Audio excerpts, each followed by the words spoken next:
Hi, my name's Matt, and this is the story of my life changed because of Christ. I was raised in a loving Christian household to excellent Christian parents.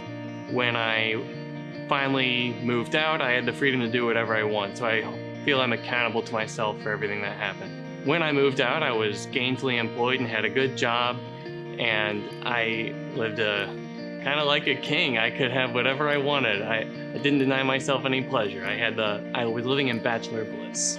And that's kind of the issue there. I had this profound sense of meaninglessness, a sense of chasing after the wind. Whatever I was doing, I could see the end of the rope. I could see that it was going nowhere. Everything comes to an end.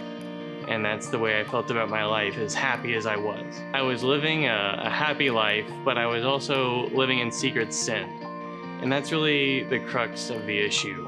The sense of meaninglessness I had, the sense of chasing after the wind, it was all because I loved my sin more than I loved my Savior.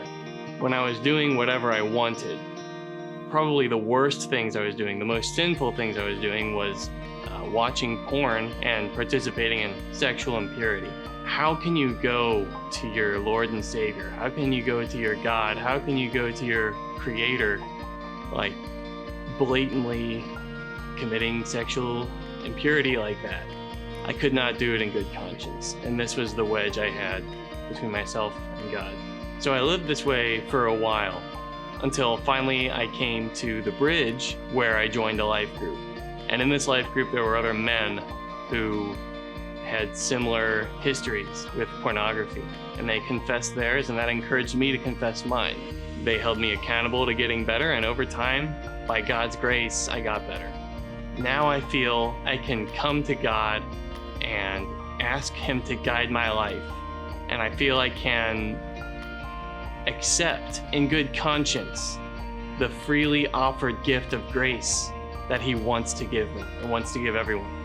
In the past year or so, I have gotten baptized here at the Bridge, and I've also met the most wonderful woman in the whole world who I'm now engaged to, and we strive for our relationship to resemble the relationship modeled by Christ and the church, that kind of faithful, godly love.